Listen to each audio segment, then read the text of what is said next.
পটুয়াখালীতে কিশোরীর বিষপানে মৃত্যু, নির্যাতনের অভিযোগ। ডিএসিপি টিভির পর্দায় আপনাদেরকে স্বাগতম। কণ্ঠে আমি শাম্মী তুলতুল।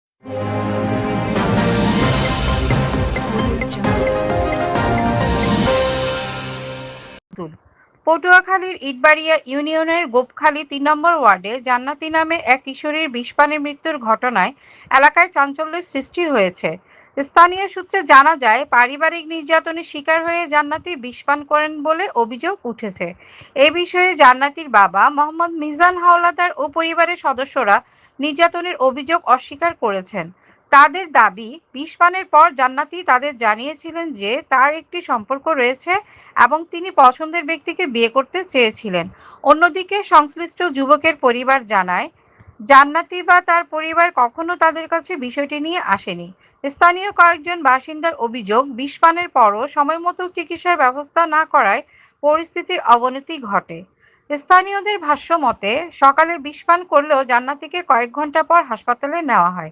ঘটনাটি নিয়ে এলাকায় নানা আলোচনা সমালোচনা চলছে। তবে তুমুল প্রকৃত কারণ ও অভিযোগের সত্যতার তদন্তের মাধ্যমে নিশ্চিত হওয়া সম্ভব বলে সংশ্লিষ্টরা মনে করছেন। তথ্য ও ভিডিও চিত্রে রয়েছে নিজস্ব প্রতিবেদক ডিএসিবি টিভি পটুয়াখালী। এমন আরও খবর পেতে সাবস্ক্রাইব করুন আমাদের ইউটিউব চ্যানেল ও ফলো দেন ফেসবুক পেজ। সঙ্গে থাকুন। ধন্যবাদ।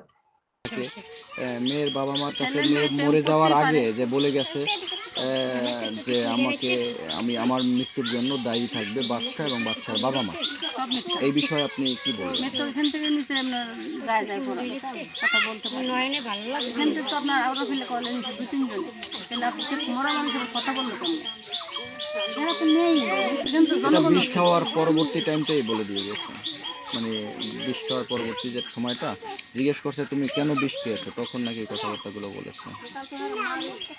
এটা সব ভুল স্যার, এটা সব ভুল। এখন তারা তাদের জীবন বাঁচানো করতেছে, আমি আমার জীবন বাঁচার জন্য আমি এটা করি না। আমার যেটা সত্যি, যেটা আমি শুনছি সেটাই আমি বলছি।